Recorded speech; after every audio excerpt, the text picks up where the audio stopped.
Hello. This week, you'll see I've left the super secret world headquarters of Silicon Florist. I'm actually in Bend, down here to do an event. And luckily enough, it was a short news week, so this one should be fairly quick. I think the only big difference is, my background's a little bit different and my script is over here. So instead of looking at you the whole time, I'm going to have to look over here every once in a while. But if you're on the podcast, it doesn't really matter. On the YouTubes, you're going to be like, why do you keep looking over there? Because that's where my script is. So let's get going. Let's get this done quickly. I'll get through a few quick hits, some big deep dive stories. And then of course, if you stick around until the end, why wouldn't you? I'll have some secrets to share with you. Maybe, I don't know. So quick hits.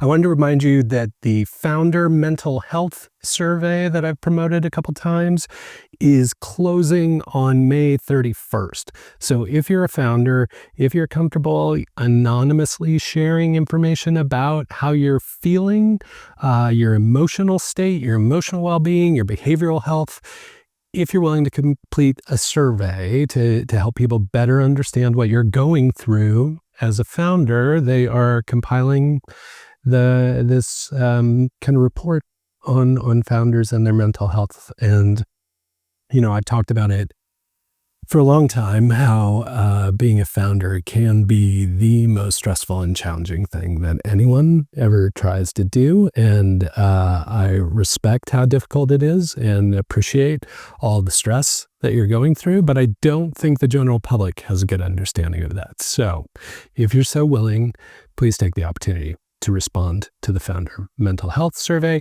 The other one I wanted to mention is our friends at Canopii. They're building the robotic agricultural planting and picking and farming kind of thing. They were just featured in GeekWire. Great article. I'll link that up so you can read more about what Canopii is doing. But I think the other important thing to mention, I believe they mentioned it in the article, is Canopii also has one of those Reg FD, Reg crowdfunding kind of things, Reg CF, no, D, so Reg crowdfunding things going on. The minimum, I think, is $5,000. It might be higher than that. But if you're an accredited investor and are interested in putting some capital into Canopii and the work they're doing and, more of the robotics industry in Oregon, then I highly encourage you to check out their crowdfunding campaign. I can't remember if they're on WeFunder or Republic, but they're on one of those platforms that facilitate that regulation crowdfunding kind of fundraising. So good luck to Canopii on hitting their goal of crowdfunding, and look forward to seeing more from them, as we hear more and more about robotics in Oregon with Agility and Canopii. I think they have a very good chance of doing some amazing things here in the state. Okay, so the big stories for this week: Oregon UAS Accelerator. Remember our friends out in Pendleton who have the drone accelerator for drones or counter drones or drone adjacent, or people who just like drones and have a startup that's loosely affiliated with drones. They have opened applications for their next cohort. So if you're building something in that space, even if you're early, they're looking for, companies of all shapes and sizes. So even if you're an early startup in the drone space, counter drone space, you're doing something like software that might be beneficial to people in the drone industry, or hardware that might be beneficial to people in the drone industry.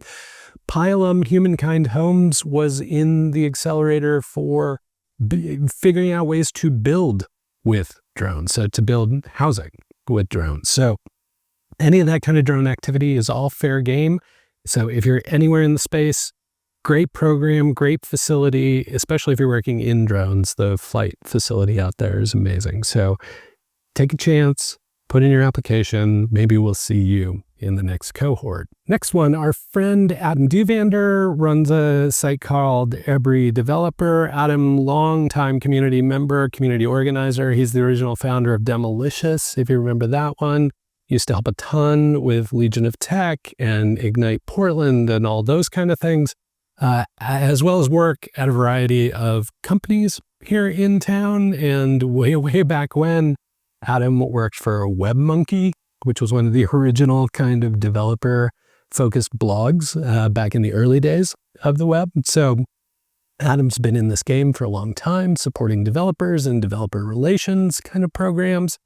He has built through his company a view into what LLMs are recommending for developers. So if you are now typing your queries into your favorite chatbot, like Claude or maybe, OpenAI, or maybe another one that you prefer, maybe Gemini, he is helping you understand which tools are recommended by which LLMs.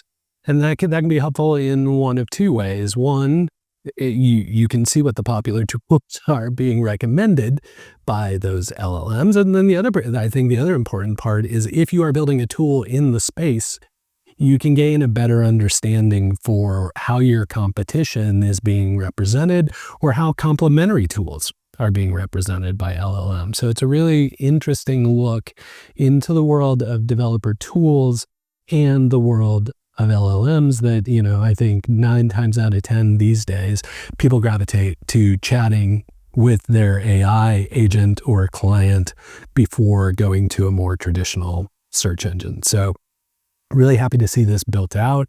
I will keep an eye on it. It's updated dynamically, so the latest and greatest is always available to you. Thanks again to Adam and his team for building out this LLM site, and I'm looking forward to seeing where it goes from here. And then finally, Portland Office of Small Business, our friend Mitch Daugherty. I co-founded Built Oregon with him way back when. He was hired by Prosper Portland to run the Office of Small Business for Portland, a much needed thing. And he has now been at it for a full year. They officially launched a year ago. He wrote up a blog post that I'll link up that shares some of the metrics. Like I think they've talked to over 700 businesses in that time, he and his team. It's a small team, but they're doing a lot of work. They're focusing on district by district. They're getting electeds out to meet with small businesses. They're helping small businesses with things like, getting permits or figuring out how to work with the city or figuring out where there might be additional funding or helping them with things like if they have windows broken or that kind of stuff. Basically, the Office of Small Business is designed to be that front door to make it easier for small businesses in Portland, and there are a ton of them. We are a city of small businesses, really designed to help those small businesses get more efficient, expedient help from the city when they need it, or to help them with wayfinding and navigation when they need to deal with the city of Portland. So congratulations to the Office of Small Business. Congratulations to Mitch on a well-run program. Even only 1 year in, they've had significant impact, and I cannot wait to see what they continue to do with all the amazing small businesses in Portland. Okay, that's it. Now, we go into secrets. The first secret I have to tell you is I'm shooting on a different phone, and it's one that's got the 3 lenses on it. So I'm looking at it, and it looks like a little ghost looking at me. And so I've been trying not to stare at the weird ghost I've been talking to the whole time. I'm down here in Bend doing a fireside chat tonight. We'll give you a recap on it later, but I'm super interested to hear what's going on down here in Bend and chat with people and share, learnings from Portland. Again, not in a, we know what we're doing, you should do it this way kind of way, but just sharing, here's where we've been lucky or messed up or found something that seems to work, or here are some things that are culturally relevant. I'm also hoping to get the chance to chat a little bit about how Bend and Portland are very complementary, and there should be more collaboration between our communities. So I'm hoping that comes up throughout the week.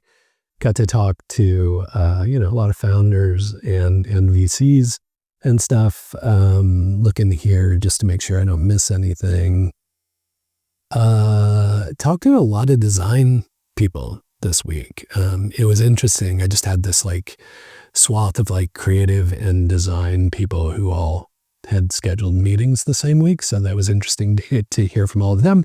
And I need to connect all those dots because all of them need to be talking to one another. I'm not quite sure they are, even though they somehow found their way to me. Need to make sure that they're connected, caught up with Marcus at Vibes DIY to get the latest on what they're building. And I'm telling you, that's one to keep an eye on. That's a super interesting one. And I'm super psyched with where they're going and always happy that they take the time to keep me updated. I'll look forward to sharing more about that in the coming weeks and months, probably. And then, had the opportunity to also meet with John McMahon. While I was down here, he wasn't able to attend the event because he's running a hackathon at the same time. So, got the opportunity to catch up with him real quickly and excited about the stuff he's doing around community and looking to support him and getting more Portland people connected with him and more Bend people connected with Portland, the whole community thing. As I said while we were talking, as long as we're helping and supporting community, something good will come out of that. So it's a lot of work, can be a struggle, can be a grind from time to time, but I'm always convinced as long as we're working on community, something good will come out of that. Okay. As I said, this is a quick one. Just wanted to make sure you heard about the news and the things and the stuff. Hope you're hanging in there. And until we get the chance to chat again, please keep up the good work.